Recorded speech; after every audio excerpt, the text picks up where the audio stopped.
weeks. It's been a few months since I uploaded a video, and I apologise for that.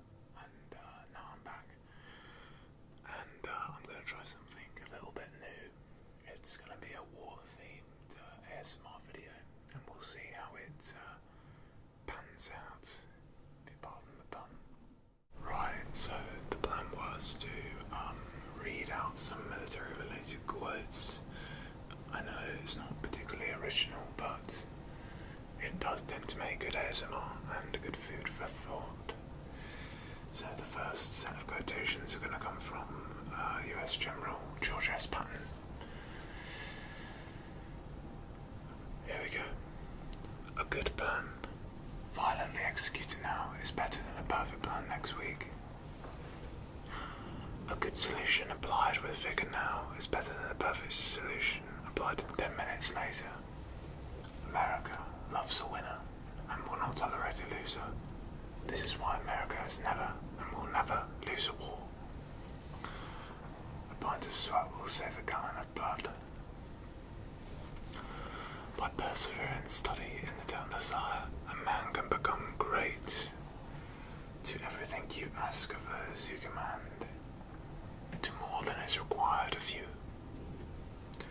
Fixed fortifications and monuments demand stupidity. Good tactics can save even the worst strategy. Bad tactics will destroy even the best strategy. I always believe in being prepared, even when I'm dressed in white tie and tails. I am a soldier, and I fight where I am told, and I win where I fight. If everybody is thinking alike, then somebody isn't thinking. If I do my full duty, the rest will take care of itself. In case of doubt, attack. It's the unconquerable soul of man, not the nature of the weapon he uses, that ensures victory. Lead me, follow me, or get out of my way. Live for something rather than die for nothing. May God have mercy upon my enemies, because I won't. Moral courage is the most valuable and usually the most absent characteristic in men. Never let the enemy pick the battle site. No good decision was ever made in a swivel chair. Say what you mean and mean what you say. Success is how you bounce on the bottom. The leader must be an actor. The soldier is the army. There is only one type of discipline, the perfect discipline. War is simple, direct, and ruthless. Wars may be fought with weapons, but they are won by men. You'll never be beaten until you admit it. You shouldn't underestimate an enemy, but it is just as fatal to overestimate them.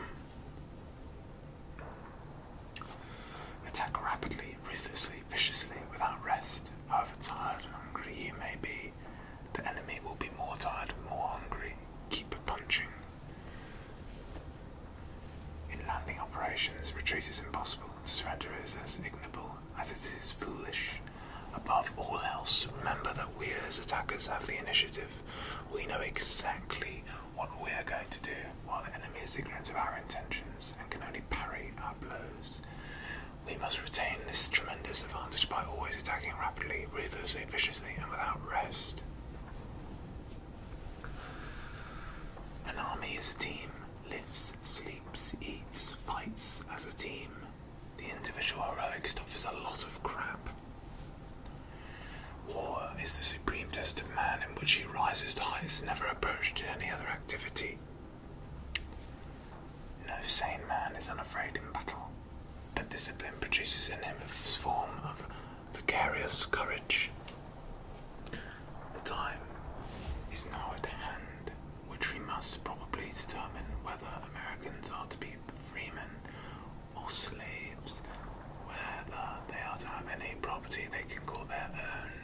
The fate of unborn millions will now depend, under God, on the courage and conduct of this army. Our cruel and unrelenting enemy leaves us only the choice of brave resistance or the most abject submission. We have, therefore, to resolve to conquer or die. That was President George Washington, July the 2nd, 1776. The next quote is from Captain John Parker to his 77 Minutemen at Lexington, Massachusetts in 1775. Stand your ground, don't fire unless fired upon, but if they meet out war, let it begin here. The next quote is William Prescott, Battle of Bunker Hill, 1775. Don't fire until you see the whites of their eyes. That is a very well-known quote. The next is Ralph Waldo Emerson, Concord Hymn.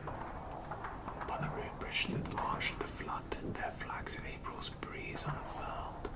Here once the embattled farmers stood, and fired the shot heard around the world.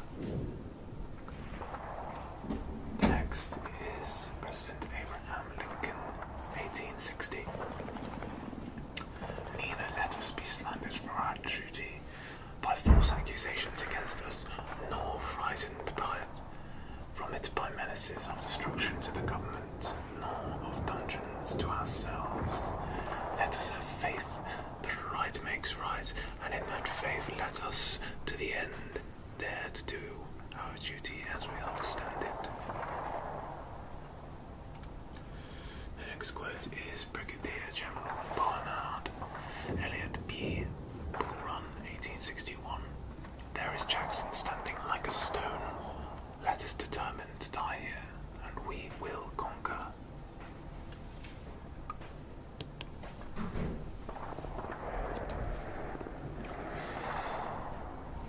The next quote is another from George S. Patton Jr. Lead me, follow me, or get the hell out of my way. The next quote is Alfred Tennyson. There's not a reason why, there's but to do and die.